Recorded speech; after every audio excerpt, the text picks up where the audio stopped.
le Seigneur bénisse mes frères, que le Seigneur bénisse mes sœurs. Aujourd'hui, je voulais vous parler, donc vous poser d'abord premièrement une question. Est-ce que tu peux craindre la parole comme Daniel a fait? Peux-tu craindre la parole comme Shadrach, Meshach et Abednego? Daniel vivait dans un pays où le péché était autorisé, mais Daniel craignait son Dieu. On lui proposa de s'essuyer en adorant les statues, les monuments. Daniel a refusé parce qu'il craignait son Dieu. Mais toi, pose-toi la question. Est-ce que tu crains Dieu? Est-ce que tu crains ton Créateur, celui qui t'envoie sur la terre? Meshach, Shadrach, Abednego vivaient à Babylone. On leur proposait de s'agenouiller devant les statues. Ils ont refusé. Et on leur dit, si vous refusez de vous agenouiller devant les statues, on jettera dans la fournaise ardente. Mais toi, pose-toi la question. Tu te trouves devant un problème où tu es obligé de prendre de l'alcool et tu le fais. Tu t'agenouilles devant le diable. Tu t'agenouilles, tu crains le diable au lieu de craindre Dieu. Tu peux arriver dans ton pays où le péché est autorisé, mais toi étant enfant de Dieu, il faut pas l'enlever. Tu peux arriver dans ton école où la corruption est autorisée, la tricherie est autorisée, mais toi étant enfant de Dieu, tu dois craindre Jésus-Christ. Tu peux arriver dans ton église où l'impudicité est autorisée. Tu peux arriver dans ton église où la polygamie est autorisée. Dis-moi, qu'est-ce que tu fais? Est-ce que tu vis cette vie-là ou tu crains Jésus? Tu peux arriver dans un milieu où le péché est rempli. Pose-toi la question. Est-ce que tu gardes la parole? Est-ce que tu crains la parole? Dis-moi. Un chrétien garde son identité n'importe où, n'importe quand. Tu dois garder la parole n'importe où, n'importe quand, n'importe devant quelles circonstances.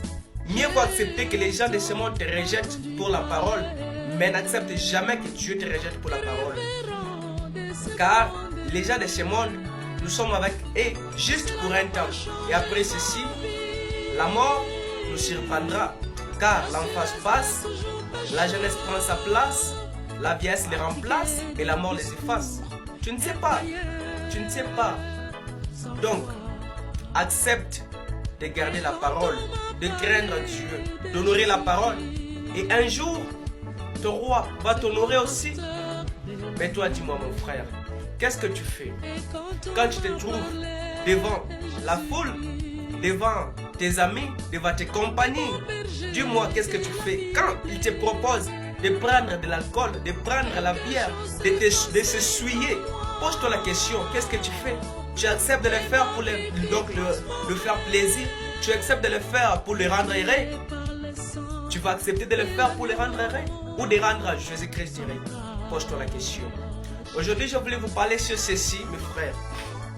Un enfant de Dieu garde son identité n'importe où, n'importe quand, n'importe devant quelles circonstances. Tu es enfant de Dieu, tu dois garder la parole. Daniel vivait dans un pays où le péché était autorisé. On lui proposa de s'essuyer, de s'agenouiller devant les statues. Daniel refusa parce qu'il craignait son Dieu. Et Jésus lui ajouta l'intelligence à cause de cette sanctification. Les rois étaient étonnés. Les frères, il faut tout banganzamé. Il faut craindre la parole. L'œil de Dieu t'observe. L'œil de Dieu t'observe n'importe où, n'importe quand. Tu peux te cacher devant les gens de ce monde. Tu peux te cacher devant ton prédicateur. Tu peux te cacher devant ton pasteur. Tu peux te cacher devant tes frères. Mais pose-toi la question. Te cacheras-tu devant Jésus? Est-ce que tu te cacheras devant Jésus? Pose-toi la question.